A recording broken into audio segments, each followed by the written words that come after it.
ಓಂ ಶಾಂತಿ. ಈ ಸಮಯದಲ್ಲಿ ನಿಮ್ಮ ಈ ಜೀವನವು ಬಹಳ ಅಮೂಲ್ಯವಾಗಿದೆ. ಏಕೆಂದರೆ ನೀವು ಹದ್ದಿನಿಂದ ಹೊರಬಂದು ಬೇಹದ್ದಿನಲ್ಲಿ ಬಂದಿದ್ದೀರಿ. ನಿಮಗೆ ತಿಳಿದಿದೆ, ನಾವು ಈ ಜಗತ್ತಿನ ಕಲ್ಯಾಣ ಮಾಡುವವರಾಗಿದ್ದೇವೆ. ಸದಾ ಸಹೋದರರೆನ್ನುವ ದೃಷ್ಟಿ ಇರಲಿ. ಸ್ತ್ರೀ ಪುರುಷರೆಂಬ ಪರಿವೆಯೂ ಸಹ ಹೊರಟು ಹೋಗಲಿ. ಆಗ ತಂದೆ ಆಸ್ತಿಯ ಪೂರ್ಣ ಅಧಿಕಾರವು ಪ್ರಾಪ್ತಿವಾಗುತ್ತದೆ. ಸ್ತ್ರೀ ಪುರುಷರೆಂಬ ಪರಿವೆಯೂ ದೃಷ್ಟಿಯೂ ಹೋಗುವುದು ಬಹಳ ಕಷ್ಟ. ಇದಕ್ಕಾಗಿ ಆತ್ಮಾಭಿಮಾನಿಗಳಾಗುವ ಅಭ್ಯಾಸವೂ ಬೇಕು. ಯಾವಾಗ ತಂದೆಯ ಮಕ್ಕಳಾಗಿರುವಿರಿ, ಆಗ ಆಸ್ತಿಯೂ ಸಿಗುವುದು. ಒಬ್ಬ ತಂದೆಯ ನೆನಪಿನಿಂದ ಸತೋ ಪ್ರಧಾನರಾಗುವರು. ಅವರೇ ಮುಕ್ತಿ ಜೀವನ್ಮುಕ್ತಿಯ ಆಸ್ತಿಯನ್ನು ಪಡೆಯುವರು. ಪ್ರಪಂಚದಲ್ಲಿ ಯಾರೆಲ್ಲ ಮನುಷ್ಯರಾತ್ಮರಿದ್ದಾರೆಯೋ ಎಲ್ಲರೂ ದೇಹಾಭಿಮಾನಿಗಳಾಗಿದ್ದಾರೆ. ಓಂ ಎಂದರೆ ನಾನು ಆತ್ಮ, ಇದು ನನ್ನ ಶರೀರವಾಗಿದೆ.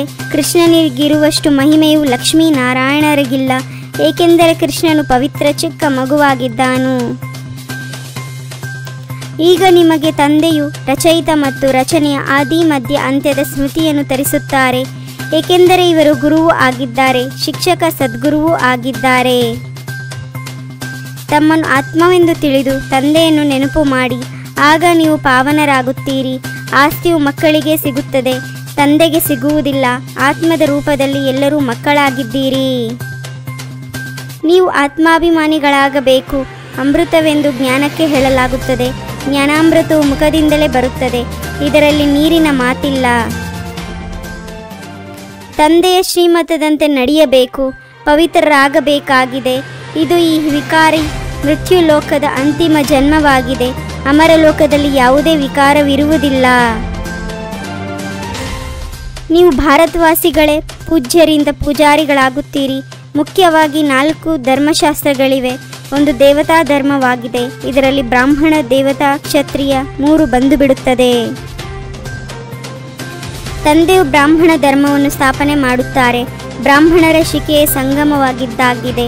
ಈಗ ನೀವು ಬ್ರಾಹ್ಮಣರು ಪುರುಷೋತ್ತಮರಾಗುತ್ತಿದ್ದೀರಿ. ಬ್ರಾಹ್ಮಣರಾದಿರಿ, ನಂತರ ದೇವತೆಗಳಾಗುತ್ತೀರಿ. ನೀವೀಗ ಬ್ರಹ್ಮಕುಮಾರ ಕುಮಾರಿ ಆಗಿದ್ದೀರಿ, ನಂತರ ದೈವಿ ಕುಮಾರ ಕುಮಾರಿಯಾಗುತ್ತೀರಿ. ಈ ಸಮಯದಲ್ಲಿ ನಿಮ್ಮ ಜೀವನ ಬಹಳ ಅಮೂಲ್ಯವಾಗಿದೆ. ನೀವೀಗ ಸೈನಿಕರಾಗಿದ್ದೀರಿ. ಅಲ್ಲಿ ಇಡೀ ಭೂಮಿಯ ಮೇಲೆ ಆರಂಭದಲ್ಲಿ 8-10 ಲಕ್ಷ ಜನಸಂಖ್ಯೆ ಇರುತ್ತದೆ. ಮತ್ಯಾವುದೇ ಖಂಡವಿರುವುದಿಲ್ಲ. ನಿಮಗೆ ಎಲ್ಲಿಗೂ ಹೋಗುವ ಅವಶ್ಯಕತೆ ಇರುವುದಿಲ್ಲ. ಅಲ್ಲಿ ವಸಂತ ಋತುವೇ ಇರುತ್ತದೆ. ಭಗವಂತ ಪ್ರೇರಣೆಯಿಂದ ಏನು ಮಾಡುವುದಿಲ್ಲ. ತಂದೆಯಂತೂ ಮಕ್ಕಳಿಗೆ ಓದಿಸುತ್ತಾರೆ. ಪ್ರೇರಣೆಯಿಂದ ವಿದ್ಯಾಭ್ಯಾಸವು ನಡೆಯಲು ಸಾಧ್ಯವೇ? ಸರ್ವಶ್ರೇಷ್ಠ ತಂದೆಯ ಚರಿತ್ರೆಯನ್ನು ತಿಳಿದುಕೊಂಡಿದ್ದೀರಿ. ನಾವೀಗ ಸಂಗಮ ಯುಗದಲ್ಲಿ ನಿಂತಿದ್ದೇವೆ. ರಾತ್ರಿಯ ನಂತರ ಮತ್ತೆ ದಿನವಾಗುವುದು. ಈಗಂತೂ ಘೋರ ಅಂಧಕಾರವಿದೆ. ಜ್ಞಾನಸೂರ್ಯ ಪ್ರಕಟ, ಅಜ್ಞಾನ ಅಂಧಕಾರ ವಿನಾಶ. ಹೇಗೆ ತಂದೆಯು ಜ್ಞಾನಪೂರ್ಣನಾಗಿದ್ದಾರೆಯೋ ಅದೇ ರೀತಿ ನೀವು ಸಹ ಮಾಸ್ಟರ್ ಜ್ಞಾನಪೂರ್ಣರಾಗಿ ಬಿಟ್ಟಿದ್ದೀರಿ. ಈಗ ನೀವು ಮಕ್ಕಳಿಗೆ ತಂದೆಯಿಂದ ಬೇಹದ್ದಿನ ಸುಖದ ಆಸ್ತಿಯು ಸಿಗುತ್ತದೆ.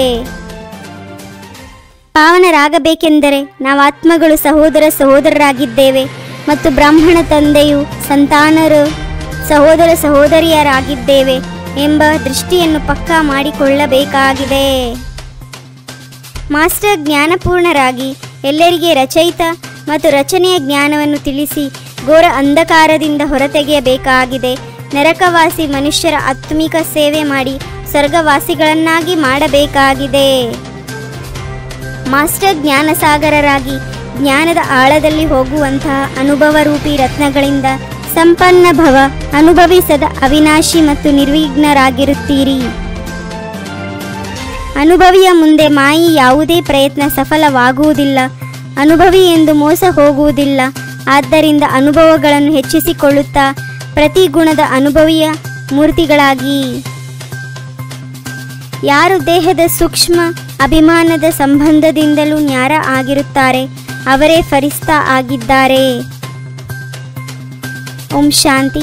21 ಜನ್ಮಕ್ಕಾಗಿ 21 ಪರಮಾತ್ಮನ ಮಹಾವಾಕ್ಯವನ್ನು ಆಲಿಸಿ ತಮ್ಮದೇ ಆದಂಥ ಈ ಚಾನಲ್ಗೆ ಲೈಕ್ ಮಾಡಿ, ಶೇರ್ ಮಾಡಿ, ಸಬ್ಸ್ಕ್ರೈಬ್ ಆಗೋದನ್ನು ಮರೆಯಬೇಡಿ. ಓಂ ಶಾಂತಿ.